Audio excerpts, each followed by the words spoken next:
ಕೇಂದ್ರ ಸರ್ಕಾರದ ನಿರ್ಣಯಗಳಿಗೆ ನಮ್ಮ ಬೆಂಬಲ ಇದೆ. ನಮಗೆ ದೇಶ ಮೊದಲು ಪಕ್ಷದಾದ ನಂತರ ಅಂತೆ.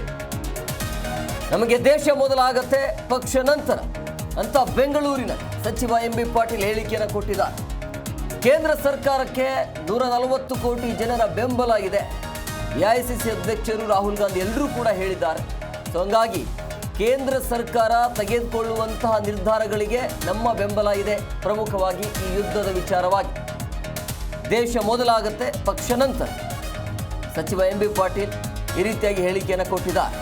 ಪ್ರಮುಖವಾಗಿ ಈಗ ತೆಗೆದುಕೊಳ್ತಾ ಇರುವಂಥ ನಿರ್ಧಾರಗಳು ಸಭೆಗಳು ಇದಾವಲ್ಲ, ಅದರ ಪರವಾಗಿ ನಾವು ಇದ್ದೇವೆ ಅಂತ 140 ಕೋಟಿ ಜನ ಭಾರತ ಜೊತೆಗೆ ಕೇಂದ್ರ ಸರ್ಕಾರ ಜೊತೆಗೆ ಇದೆ. ಸೊ ನಮ್ಮ ಜನರ ರಕ್ಷಣೆ, ದೇಶದ ರಕ್ಷಣೆಗೆ ಎಲ್ಲರ ಬೆಂಬಲ ಇದೆ ಅಂತ ಹೇಳಿಕೆಯನ್ನು ಕೊಟ್ಟಿದ್ದಾರೆ.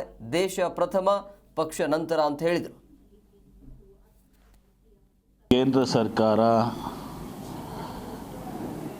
ಇವತ್ತು ಏನೋ ನಿರ್ಣಯಗಳನ್ನು ತಗೊಳ್ಳಿ, ಆ ಎಲ್ಲ ನಿರ್ಣಯಗಳಿಗೆ ದೇಶದ 140 ಕೋಟಿ ಜನ ಎಲ್ಲ ಪಕ್ಷಗಳು ಚಾಚು ತಪ್ಪದೆ ಅವರಿಗೆ ಎಲ್ಲ ರೀತಿಯ ಬೆಂಬಲವನ್ನು ಸಹಕಾರವನ್ನು ಕೊಡ್ತೇವೆ. ದೇಶದ ರಕ್ಷಣೆ ಸಲುವಾಗಿ, ನಮ್ಮ ಜನರ ರಕ್ಷಣೆ ಮತ್ತು ಇವತ್ತು ಯಾವುದೇ ಕ್ರಮಗಳನ್ನ ಇವತ್ತೊಂದು ದಿವಸ ಕೇಂದ್ರ ಸರ್ಕಾರ ತಗೊಳ್ಳೋಕ್ಕೆ ಬಯಸ್ತದೆ. ಅದಕ್ಕೆ ನಮ್ಮ ಕಾಂಗ್ರೆಸ್ ಪಕ್ಷ 140 ಕೋಟಿ ಜನ ಎಲ್ಲರೂ ಈ ವಿಚಾರದಲ್ಲಿ, ದೇಶದ ವಿಚಾರ ಬಂದಾಗ ದೇಶ ಪ್ರಥಮ ಪಕ್ಷ ನಂತರ, ಹೀಗಾಗಿ ಯಾವುದೇ ನಿರ್ಣಯ ತಗೊಂಡ್ರೂ ಕೂಡ ಆ ನಿರ್ಣಯಕ್ಕೆ ನಾವೆಲ್ಲರೂ ಕೂಡ ಬದ್ಧರಾಗಿದ್ದೀವಿ. ಇದನ್ನು ಎಐಸಿಸಿ ಅಧ್ಯಕ್ಷರು ಹೇಳಿದ್ದಾರೆ, ರಾಹುಲ್ ಗಾಂಧಿಯವರು ಹೇಳಿದ್ದಾರೆ.